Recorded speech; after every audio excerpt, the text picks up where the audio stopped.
Geography classes में आपका स्वागत है। मैं रोहित शर्मा, सब्जेक्ट अपना ज्योग्राफी। देखिए लेसन नंबर 7 हमारा चल रहा है, इसका नाम है भूआकृतियां तथा उनका विकास। देखिए इस लेसन में हम पढ़ रहे थे अपर्दत स्थल रूप के बारे में। अपर्दत स्थल स्वरूप आप जानते ही हैं, जब नदी बहती है तो उस नदी के बहने से, उस प्रवाहित जल की वजह से आपकी जमीन की आकृतियों में बदलाव होता रहता है। और उसी बदलाव के अंदर आज हम एक नई स्थल आकृति की हम बात करेंगे, नदी वेदिका। देखिए ये टॉपिक तो बहुत छोटा सा है और शायद आप बार बार पढ़ भी रहे होंगे और आपके समझ में भी नहीं आ रहा होगा, क्योंकि थोड़ा सा अटपटा ये टॉपिक है। और ये नदी वेदिका जिसे हम रिवर ट्रेस के नाम से जानते हैं, ये होता क्या है? नदी वेदिका बिल्कुल सिंपल सी लाइन में आपको बताने वाला हूं, एक लाइन में ही आपके पूरा क्लियर समझ में आ जाएगा। एक छोटी सी परिभाषा आपको दूंगा, जो आपके अब तक नदी वेदिका नहीं समझ में आ रही थी वो आपको अब समझ में आ जाएगी। देखिए नदी वेदिका की छोटी सी परिभाषा आप लिख लीजिए, क्या है नदी वेदिका। देखिए प्रवाहित जो जल होता है जिसे हम नदी के रूप में जानते हैं, जब आपकी नदी बहती है तो होता क्या है, प्रवाहित जल से निर्मित, ठीक है, सीढ़ी नुमा, ठीक है, सीढ़ी नुमा आप सब जानते हैं, हमारे घर की जो सीढ़ियां होती है उस आकृति को हम सीढ़ी नुमा कहते हैं। तो प्रवाहित जल मतलब नदी से निर्मित सीढ़ी नुमा स्थल रूप को क्या कहते हैं? नदी वेदिका कहते हैं। बोलिए, अब बोलो आपके समझ में आया कि नहीं आया? बिल्कुल सिंपल सी बात है। नदी वेदिका होती क्या है? नदी वेदिका होती है जब आपका पानी बहता है नदी के तौर पर, नदी के रूप में, तो आपकी सीढ़ी नुमा आकृति जमीन में बन जाती है और उस आकृति को, उस स्थल रूप को हम नदी वेदिका के नाम से जानते हैं। अब वो आकृति भी मैं आपके सामने बना के बता देता हूं। देखिए इस तरीके की आकृति आपके सामने, और आपके बुक में भी इस तरीके की आकृति होगी, ठीक है। इस तरीके कुछ, इसे बोलते हैं नदी वेदिकाएं। अब कई बार नदी वेदिकाएं की आकृति इस प्रकार तो होती है, इस आकृति को हम युग्म बोलते हैं, युग्म। कई बार नदी वेदिका की आकृति कुछ अलग टाइप की भी दिखाई देती है, ऐसी भी दिखाई देती है। कैसी? इस तरीके से, जिसका किसी भी प्रकार का समतुल्य, मतलब देखो इसमें तो एक निश्चित है, दोनों किनारे एक समान स्थिति के अंदर नीचे उतरते हैं, देखिए आप, ठीक है। एक युग्म मतलब एक तरीके से बनी हुई आकृति। लेकिन आप देखिए यहां पर दो किनारे हैं, एक किनारा ये भी है और एक किनारा ये भी है। यहां पे समान किनारे हैं, समान रूप से ये नीचे की ओर उतर रहे, पर यहां पर कहीं पर उतरते हैं तो कहीं पर नीचे, ऊंचे नीचे। इसे बोलते हैं अयुग्म वेदिका, ठीक है, अयुग्म नदी वेदिका, ठीक है, नदी वेदिका। मतलब कुछ इस तरीके की आकृतियां, पहला नंबर और दूसरा नंबर, ये दो तरह की आकृति आपको नदी वेदिकाओं में दिखाई देती है। आप अपनी बुक में भी इस चीज को देख सकते हैं। तो कुल मिला के बात ये हो गई कि नदी वेदिका जो होती है वो जल के बहने से निर्मित सीढ़ी नुमा स्थल रूप होते हैं। ये सीढ़ी नुमा स्थल रूप दो तरीके से बनते हैं, युग्म नदी वेदिका और एक अयुग्म नदी वेदिका। युग्म नदी वेदिका के अंदर जो किनारे चलते हैं वो समान किनारे या समान स्थिति के अंदर, या फिर हम कहें कि नदी के दोनों तरफ के किनारे होते हैं वो समान ऊंचाई वाले हो सकते हैं, ठीक है। अब देखो समान ऊंचाई वाले किनारे हैं, देखिए, ठीक है, समान ऊंचाई वाले किनारे हैं, ठीक है। और यहां पर पानी बहता है इस तरीके से, कभी यहां पर भी बहा करता था, कभी यहां पर। तो ये तो बहने की कंडीशन पे पता चलता है। कभी पानी इस जगह से बहता था तब यहां पर किनारे थे, पानी जब नीचे उतरा तो यहां पर किनारे हो गए, फिर पानी थोड़ा नीचे उतरा तो किनारे यहां हो गए, फिर थोड़ा नीचे उतरा तो किनारे यहां हो गए। तो इस तरीके से ये आकृति बनती है।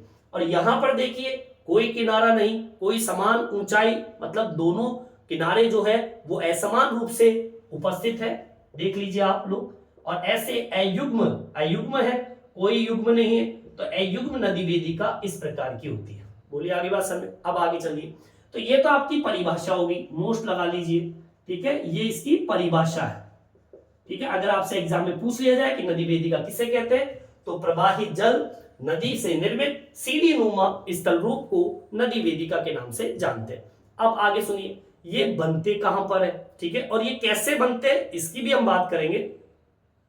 तो आपको मैं बता दूं, ये प्रारंभिक बाढ़ मैदान, पुरानी जो नदियां, नदी घाटी के जो तल होते हैं उनके चिन्ह है ये, मतलब जो बीत चुके, ठीक है, जो शुरुआती जब पहली बार जब बाढ़ के मैदान बने होंगे, देखो क्योंकि इनकी आकृति किस प्रकार से बनती है, आप सोचिए जब ये प्रथम तट है, देखो यहां पे ये पहला तट है ये, ठीक है, तो पहला तट ये है, तो मतलब पानी आपका यहां से बहा करता था पहले इस जगह से, गहराई तो ये है लेकिन तट तो ये भी है। लेकिन ये तट बने कब, जब प्रारंभिक अवस्था में हम चले, पुराने समय में चले, तो नदी इस स्तर पर बहती थी, तो तट आप यहां खड़े हो इस जगह, तो पहले तट यहां हुआ करता था, ठीक है। फिर जल का स्तर क्या हो गया, घट गया। ध्यान रखना, जब जल का प्रवाह क्या हो जाता है, कम हो जाता है, ये कारण है। ये नदी वेदिका बनने के कई कारण मैं आपको बताऊंगा।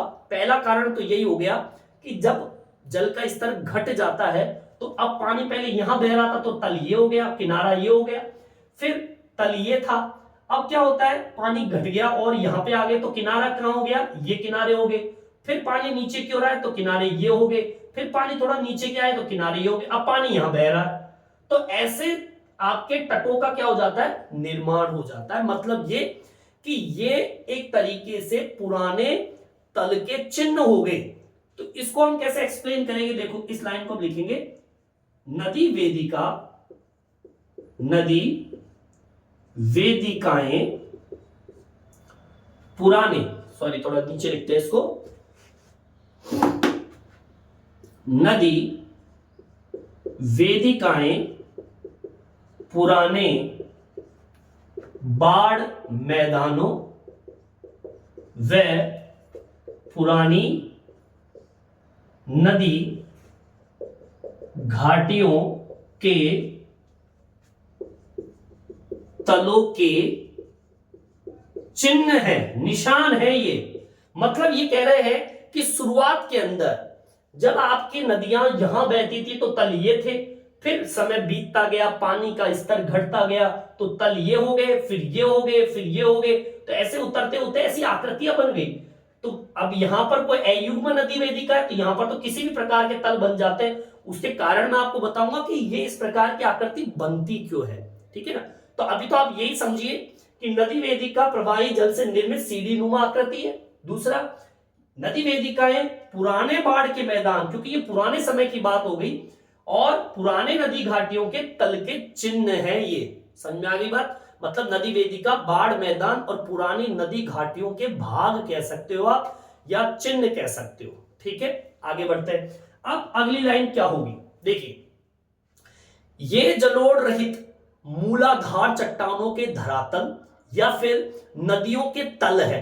क्योंकि मैं मूलाधार चट्टान क्यों, देखिए ये आपकी चट्टाने हैं जिनको काट काट कर अपर्दन क्रिया कर करके इनका निर्माण हुआ है, क्योंकि पानी बहा है, ठीक है ना, पानी बहा है, और पानी के बहने की वजह से ये चट्टाने, ये जमीन के टुकड़े कट कट कर और एक नदी तल का निर्माण करते करते इनका निर्माण हुआ है। जलोढ़ रहित मूलाधार चट्टानों के धरातल कह सकते हो आप इनको, ठीक है। लिखेंगे ये जलोढ़ रहित मूलाधार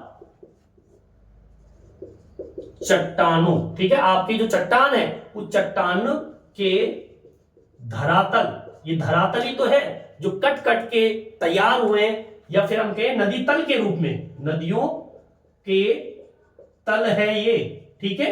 मतलब ये मूलाधार चट्टान और नदियों के तल के रूप में इनका क्या होता है, निर्माण होता है, जिनकी आकृति कैसी होती है, सीढ़ी नुमा। और इसमें सुनिए निक्षेपित जलोढ़ भी है, क्योंकि इसमें जमाव भी होता है, मिट्टी का क्या होता है, जमाव, जो निक्षेपित, निक्षेपित मतलब जमना, जलोढ़, जलोढ़ मतलब क्या होता है, मिट्टी के कण, अवशेष, ठीक है, वेदिकाओं के रूप में पाए जाते हैं। अब आपके यहीं पर दोनों बिंदुओं में समझ में आ गया होगा कि नदी वेदिका है क्या। भाई ये सीढ़ी नुमा आकृति है और कहां पर है, प्रारंभिक बाढ़ के मैदान और पुरानी नदी घाटियों के तल के रूप में ये उपस्थित होते हैं। बोलिए आगे बात समझ। इसके अंदर एक लाइन और जोड़ेंगे। देखो ये सारे काम हो रहे हैं अपर्दन के कारण, क्योंकि जब पानी बहता है, भाई पानी बहेगा तो अपर्दन होगा, ठीक है। तो नदी वेदिका एक अपर्दित स्थल रूप है, क्योंकि नदी निक्षेपित बाढ़ मैदान के लंबवत अपर्दन से निर्मित होती है। क्योंकि जब पानी बहता है तो एक लंबवत स्थिति, मतलब लंबी स्थिति के अंदर अपर्दन करती हुई चलती है और इस प्रकार की सीढ़ी नुमा आकृति का क्या करती है, निर्माण करती है। तो कुल मिला के बात ये होगी कि नदी वेदिका क्या है, अपर्दित स्थल रूप है। और अपर्दित का मतलब होता है पानी के बहने से बनने वाली आकृति, ठीक है। लिख देंगे नदी वेदिकाएं अपर्दित स्थल रूप है, ठीक है, जो पानी के बहने से बनती है। क्योंकि अब इसमें एक शब्द जोड़ रहा हूं, क्योंकि नदी निक्षेपित बाढ़ के मैदान, निक्षेपित बाढ़ के मैदान इसलिए कहेंगे, देखो ये बाढ़ के मैदान, यहीं पर तो ये वेदिकाएं बनती है।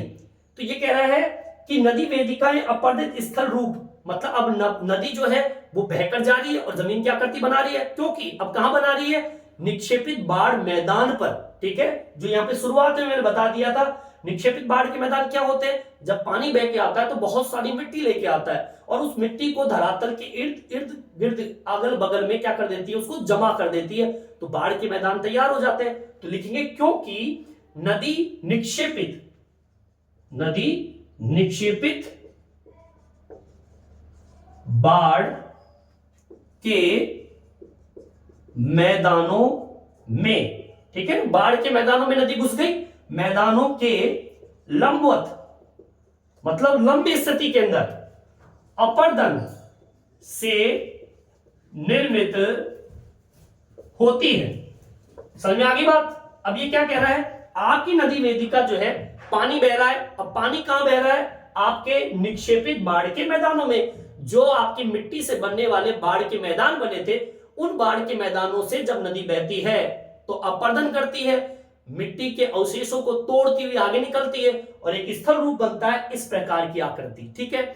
और यहां पर एक लंबवत अपर्दन से निर्मित एक स्थल आकृति बनती है जो कि निक्षेपित बाढ़ के मैदान के भाग है और वहां पर ऐसी सीढ़ी नुमा आकृति का निर्माण होता है।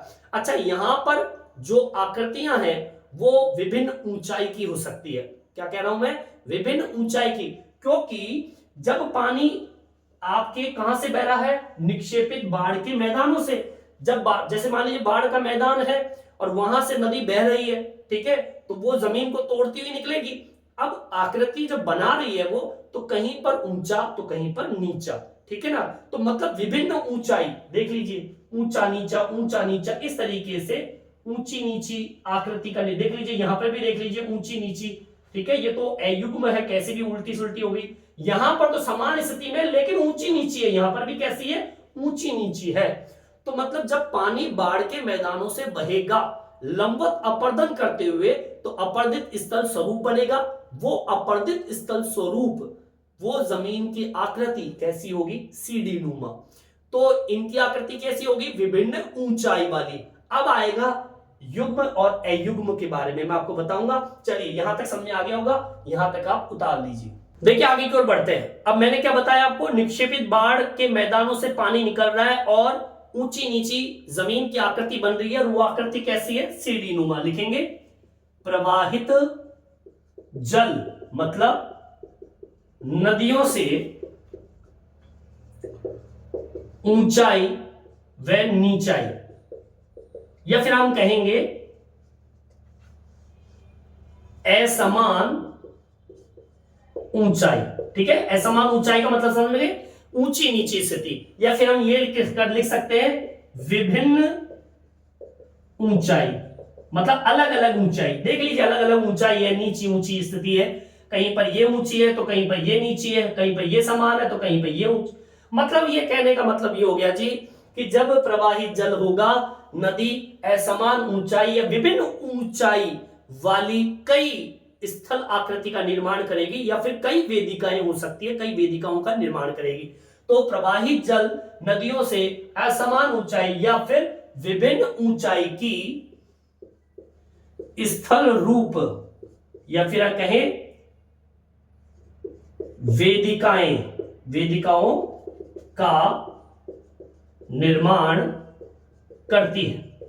ठीक है, विभिन्न ऊंचाई वाली इस तरीके की। ठीक है, अब इसको कितने भागों में बांटा है? 2 भागों में। ठीक है, पहला एक होता है युग्म वेदिकाएं, दूसरा होता है अयुग्म वेदिकाएं। ठीक है, ये आपकी किताब में आपको नहीं मिलेगी, पुराने सिलेबस में अयुग्म वेदिकाओं का वर्णन है, ध्यान से सुनना। नई सिलेबस के अंदर अयुग्म वेदिका के बारे में नहीं दिया हुआ है, डायग्राम जरूर दिया होगा इस तरीके का। ठीक है, ये नीचे वाला अयुग्म है, इसके बारे में नहीं दिया होगा, इसका वर्णन मैं आपको लिखवा देता हूं, बिल्कुल सिंपल सी लाइन है। युग्म वेदिका इसे कहते हैं, ये युग्म वेदिका है। इसकी परिभाषा क्या होगी? देखिए क्या लिखेंगे इसके अंदर, नदी वेदिकाएं। ठीक है, नदी वेदिकाएं नदी के दोनों किनारे समान स्थिति या स्तर वाले होते हैं। ठीक है, नदी वेदिकाएं नदी के दोनों किनारे समान स्थिति या स्तर वाले होते हैं, जिनको क्या कहते हैं? युग्म वेदिकाएं। क्लियर? ये तो युग्म वेदिका हो गई। अब दूसरी परिभाषा कौन सी? अयुग्म वेदिका की। अब इसमें क्या लिखना है? इसका ठीक उल्टा लिख देना। अगर दोनों किनारे असमान हो तो उसे हम कहेंगे अयुग्म वेदिकाएं। ठीक है, नदी वेदिकाएं नदी के दोनों किनारे असमान हो तो उसे क्या कहेंगे? अयुग्मित वेदिका। ठीक है, ये अयुग्म वेदिका की परिभाषा होगी, मतलब ये। बोलो आर्यन समझ में? बिल्कुल सिंपल लाइन समझाइए मैंने आपको, और ये सब बनती है नदी के बहने से। ठीक है, अब मैं आपको बताऊंगा, समझ आ गई ना? ये तो अयुग्म हो गई और ये युग्म हो गई। नदी वेदिका नदी के दोनों किनारे, ये दोनों किनारे कैसे हैं? समान स्थिति या स्तर वाले? समान स्थिति वाले हैं, बिल्कुल देखिए इस तरीके से समान स्थिति है। और अयुग्म वेदिका कौन सी है? ये वाली। नदी वेदिका किनारों के दोनों किनारे असमान, ठीक है, असमान, ठीक है, हो तो उसे, अब देखो असमान है, कहीं पर ऊंची नीची, कभी ऊंची नीची, इस तरीके की स्थिति है, तो ऐसी आकृति को हम अयुग्म वेदिका का नाम देते हैं। अब मैं आपको बताऊंगा कि ये जो युग्म वेदिका है, अयुग्म वेदिकाएं या फिर ये वेदिकाएं, ये नदी वेदिकाएं, ये बनती क्यों है, क्या कारण है? 2-3 कारण है, वो बता देता हूं आपको। ये कारण भी आपको किताब में नहीं मिलेंगे, पुराने सिलेबस में ये कारण है, मैं आपको थोड़ी एक्स्ट्रा नॉलेज के लिए आपको बता रहा हूं कि ये वेदिकाएं बनती क्यों है। ठीक है, चलिए यहां तक आप उतार लीजिए। देखिए आगे की ओर बढ़ते हैं। अब मैं आपको बता रहा हूं कि नदी वेदिकाओं के बनने के क्या कारण हैं। देखिए सामने डायग्राम देखिए, आपके क्या कारण हुए कि ये थोड़ा ऊंचा नीचा ये क्यों हुआ, ऐसी आकृति सीढ़ी नुमा की आकृति क्यों बनी? ठीक है, अब सिंपल सी बात है, शुरुआत में मैंने आपको बता दिया था कि अगर मान लीजिए पानी यहां से बह रहा है, ठीक है, पानी मान लो इस जगह से बह रहा है, यहां से, ठीक है, इस जगह से बह रहा है, अभी यहां तक तल बिल्कुल समान है, देखो ऐसे ही ये तल इस तरीके का होगा। ठीक है, अब क्या होगा, पानी का स्तर क्या होगा, घटेगा। तो अब तल, अब आपका किनारा कहां हो गया, ये आपका किनारा हो गया, अब तल कहां से हो गया, ये। ठीक है, अब इतना भरा हुआ है, अब तल आपका ये है, ठीक है, तल ये है, आप यहां खड़े हो इस जगह। अब फिर नीचे पानी जाएगा तो अब आपका तल, आपका किनारा ये हो गया और तल ये हो गया। ठीक है, इस तरीके में। तो इससे सिंपल सी बात पता चल रही है, जल का प्रवाह क्या हो रहा है, कम।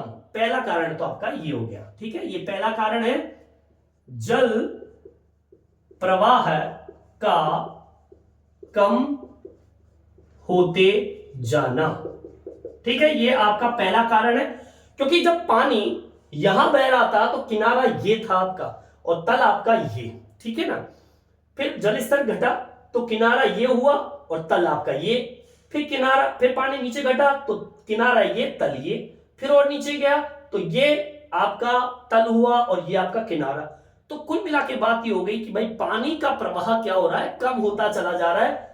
तो जल प्रवाह का कम हो जाना ये पहला कारण होगा। ठीक है, दूसरा कारण सुनिए, जलीय क्षेत्र में परिवर्तन आ जाना। ठीक है, जलीय क्षेत्र में परिवर्तन आना। देखिए कई बार हमारे जो जल क्षेत्र होते हैं उन जल क्षेत्रों के अंदर भी परिवर्तन आ जाता है, और यह परिवर्तन आता है जलवायु परिवर्तन के कारण। तो इसमें आप इस लाइन को भी जोड़ सकते हैं, तीसरा, जलवायु परिवर्तन के कारण। कई बार क्या होता है, पानी का बहाव इसके ऊपर डिपेंड करता है, जलवायु के ऊपर, कितनी बारिश हो रही है।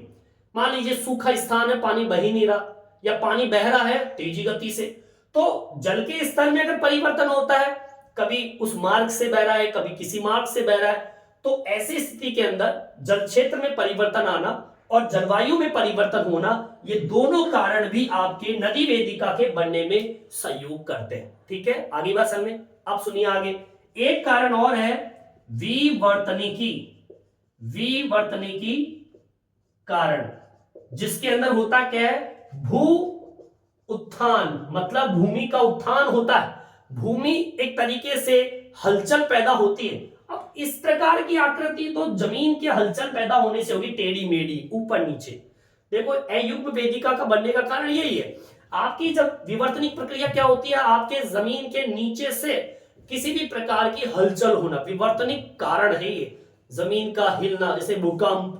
ठीक है, भूकंप एक पटल विरूपण, मैंने पढ़ाया था पिछले टॉपिक के अंदर, पटल विरूपण, भूकंप। ठीक है, ये सब विवर्तनिक कारण है, और इस भूकंप की वजह से होता क्या है, जमीन का हलचल होना, और उस हलचल की वजह से ऐसी टेढ़ी मेढ़ी जमीन की आकृतियों का निर्माण हो जाता है, जिसे हम अयुग्म नदी वेदिका के नाम से जानते हैं। क्योंकि कहीं से जमीन नीचे धंस जाएगी, कभी ऊपर नीचे हो जाएगी। देखो इसमें ऐसी ऊपर नीचे की स्थिति है। ठीक है, इस तरीके की।